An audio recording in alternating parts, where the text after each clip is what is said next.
ကျွန်တော်ဒီနေ့မှာတော့ဒါပတ်စံစုတဲ့နည်းလမ်းလေးအကြောင်းကိုနည်းနည်းလေးရှင်းပြပေးခြင်းတယ်ပတ်စံစုရဲဆိုတာဗျာလစာကြီး10ကနန်းလောက်ရမှာပတ်စံအများကြီးဝင်မှာစုလို့ရတာမဟုတ်ဘူးအဲ့လောက်လေမလိုဘူးပေါ့နော်နောက်ပြီးလူငယ်တွေကြားမှာဒါအမှတ်မှားနေကြတယ်ပတ်စံစုနည်းပုံစံလေးတစ်ခုရှိတယ်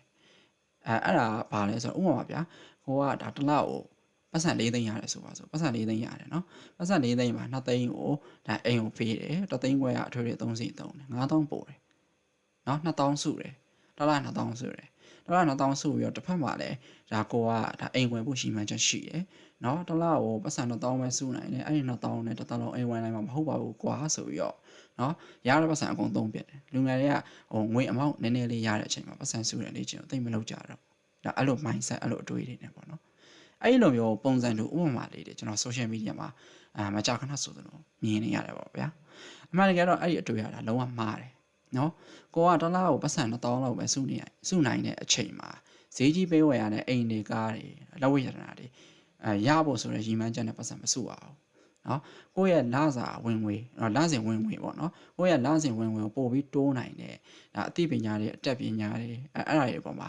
ရင်းနှီးမြှုပ်နှံရတယ်ဒေါ်လာ4သိန်းရတယ်ဆိုဒေါ်လာ6သိန်းရဖို့ငါဘယ်လို skill တွေလုပ်လဲဘယ်လိုအသိပညာအတတ်ပညာတွေလုပ်လဲအဲ့ဒါကိုကျွန်တော်တို့ကလေ့လာဒေါ်လာ6သိန်းရပြီဆိုဒေါ်လာ10သိန်းရဖို့အတွက်ဘယ်လို skill တွေလုပ်လဲကျွန်တော်ထပ်လေ့လာရမယ်နော်အဲ့ဒီလေ့လာမှုအပေါ်မှာပဲပတ်စံတွေကိုရင်းနှီးမြှုပ်နှံရတယ်အဲ့လိုနဲ့မှ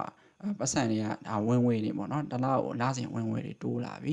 high income rate တခုရလာပြီဆိုကျွန်တော်တို့ကအိမ်ဝယ်ဖို့ကားဝယ်ဖို့စုလို့ရမယ်ဥပမာဗျာဒေါ်လာ30လောက်ရပြီအဲ့30ကလည်းလစဉ် stable လေးဖြစ်နေပြီဆိုရင်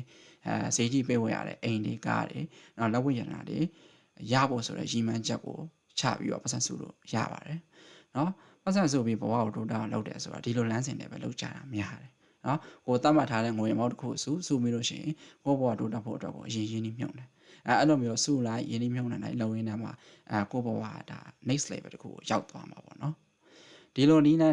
နော်ပတ်စံစုပြီးတော့ကိုဘဝကိုတစ်ဆင့်ပြီးတစ်ဆင့်တိုးတက်အောင်လုပ်ယူသွားလို့ရပါတယ်